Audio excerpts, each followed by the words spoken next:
हम स्क्रीन पर जहां पर क्लियरली हम देख रहे हैं कि एसबीआई लाइफ ½% ऊपर, एचडीएफसी लाइफ एसबीआई लाइफ में ½% तेजी, टीसीएस ½% ऊपर, इन्फोसिस में मामूली तेजी के साथ कारोबार हो रहा है।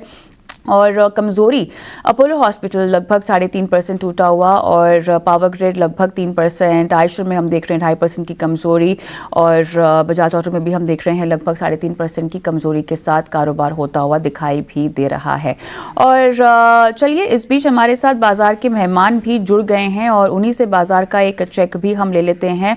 अभिषेक Basu Mallik, chief equity advisor Intelsense Capital मेरे साथ जुड़ गए हैं। अभिषेक, स्वागत है आपका हमारी इस पेशकश में। और क्लियरली अभिषेक, अब बाजार में ये कमजोरी कितनी अहम लेवल पर पहुंच गई है, क्योंकि बैंक निफ्टी आप देखिए 44,000 के इर्द गिर्द ही घूम रहा है और 500 अंकों की कमजोरी। अब बताएं अहम लेवल क्या होगा? निफ्टी 21,900 के आसपास हमें अब सिमटता हुआ दिखाई दे रहा है जहां तक कमजोरी की बात है। देखिए, मार्केट ऑल टाइम हाई के बहुत पास है और इन दिनों मतलब थोड़ा बहुत करेक्शन एक्सपेक्ट करना भी चाहिए। इंट्राडे करेक्शंस या थोड़ा एक्सटेंडेड करेक्शन भी हो सकता है जब मार्केट्स इतना कंसिस्टेंटली ऊपर रहा है काफी दिनों से। सो मेरे हिसाब से अभी पैनिक करने का कोई जरूरत नहीं है। मार्केट्स नॉर्मली ऐसे दिन आते हैं जहां थोड़ा बहुत करेक्शन होता है, तो ये पार फॉर द कोर्स है मेरे लिए। अभिषेक, ये भी बताएं अभी हमें, जहां पर हमें कमजोरी दिखाई दे रही है सेक्टर्स में, यहां पर किस तरह से अब कोई खरीदारी का मंजर बनता हुआ दिखाई दे रहा है?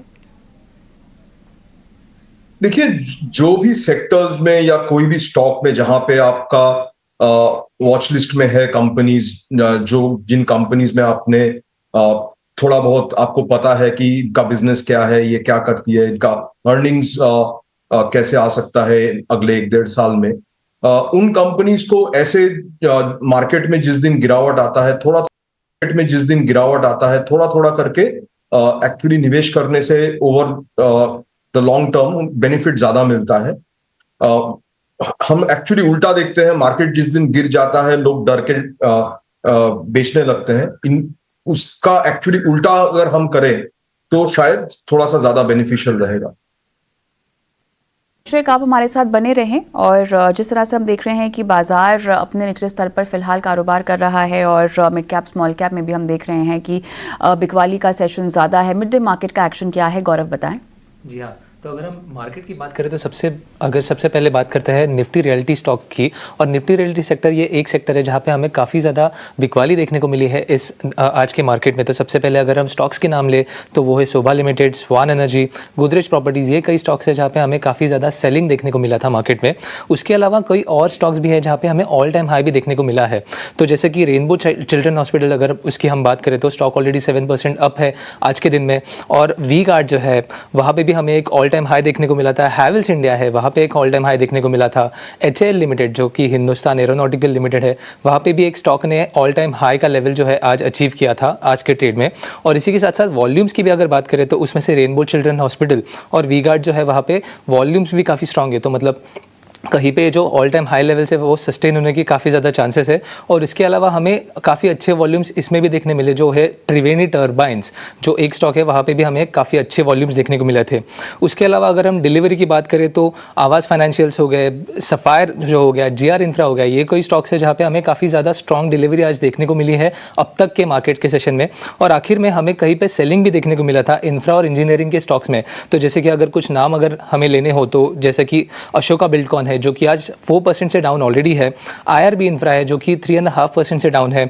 और एनबीसीसी और एक स्टॉक है जहां पे 4% का हमें डाउनसाइड देखने को मिला है ऑलरेडी अभी तक के मार्केट में।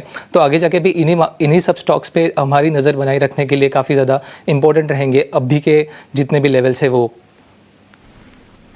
ऑलराइट, शुक्रिया गौरव मिड डे मार्केट एक्शन के तमाम हाईलाइट्स यहाँ पर बताने के लिए। और यहाँ पर हमारे साथ मैनेजमेंट भी जुड़ेंगे केसी इंटरनेशनल, जिनसे हम विस्तार से बातचीत करेंगे कंपनी की तमाम विस्तार योजनाओं को लेकर। और लेकिन चलिए यहाँ पर एक बार फिर से जुड़ते हैं हमारे मेहमान से ही, अभिषेक के साथ ही बात कर लेते हैं यहाँ पर कुछ सेक्टर्स की जहाँ पर हमें ख़रीदारी बनानी चाहिए और कुछ स्पेसिफिक स्टॉक्स की जहाँ पर आपको लगता है कि इस आज के सेशन को देखते हुए आपको वैल्यूएशंस थोड़े से अट्रैक्टिव लग रहे हैं। अभिषेक, क्योंकि हम देख रहे हैं मिड कैप स्मॉल कैप में आज के सत्र में थोड़ी सी कमज़ोरी ज़्यादा है, इस स्पेस में किस कंपनी पर आपका फोकस होगा अगर किसी को इनिशिएट करनी होगी बाइंग? देखिए, मैं इंडिविजुअल स्टॉक्स पे बात नहीं करना चाहता, तो लेकिन मैं सेक्टर्स पे बात करता हूं। आज जैसे रियल एस्टेट काफी गिरा है, लेकिन अगर आप देखें overall real estate sector last 8-9 साल के बाद थोड़ा थोड़ा उभर के आ रहा है। तो this is a good time, अभी एक अच्छा टाइम है रियल एस्टेट स्टॉक्स एक्यूमुलेट करने के लिए। उनमें मुझे सबसे पसंद है जो बैंगलोर बेस्ड या बैंगलोर हैदराबाद, ये शहरों में बेस्ड जो कंपनीज हैं, जहां क्योंकि इंडिया में ज्यादातर आईटी या जो आईटी रिलेटेड सेक्टर्स हैं वहां से डिमांड ज्यादा आता है, और ये दो शहरों में ज्यादा डिमांड रहता है रियल एस्टेट का। तुम ये एक अच्छा स्पेस है देखने के लिए। दूसरा और एक स्पेस मुझे अच्छा लगता है वो इंश्योरेंस है। ये सेक्टर लास्ट 3-4 साल से कोई इसमें कुछ हुआ नहीं है, स्टॉक्स ज्यादा चले नहीं है, तो इनमें काफी वैल्यू अभी दिख रहा है। काफी कंसोलिडेशन भी हुआ है सेक्टर्स में, तो इनमें जो लीडिंग स्टॉक्स है वो निवेशक जो है वो देख सकते हैं। ऑलराइट अभिषेक, आप हमारे साथ बने रहे, लेकिन चलिए हम अभिषेक मेरे साथ जुड़े हुए हैं, हमारे आज के मार्केट एक्सपर्ट। अभिषेक, कोई कमेंट केसी इंटरनेशनल पर?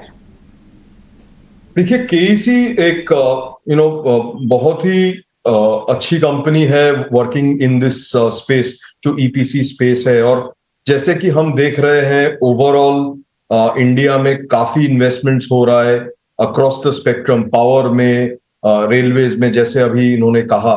तो ग्रोथ ऑर्डर बुक काफी स्ट्रांग है, और मेरे हिसाब से मार्जिन्स भी डिसेंट कंटिन्यू होने चाहिए। इनका एक दो बड़े इंटरेस्टिंग प्रोडक्ट्स हैं जो इन्होंने रिसेंटली लॉन्च किए हैं। एक तो जैसे इलेक्ट्रिक व्हीकल का जो केबल है, चार्जिंग केबल, ये लॉन्च किया इन्होंने। तो ये कंटिन्यूअसली एक जो इनोवेशन आ रहा है कंपनी से, मेरे हिसाब से ये अच्छा पॉइंटर है कि management is focused on growth, on doing new things. तो मेरे हिसाब से ये अच्छी कंपनी है। हमको जो निवेश करना चाहते हैं वो देख सकते हैं। शुक्रिया अभिषेक, समय निकाला और दर्शकों का मार्गदर्शन किया। इसी के साथ मुझे भी इस पेशकश में इजाजत दें।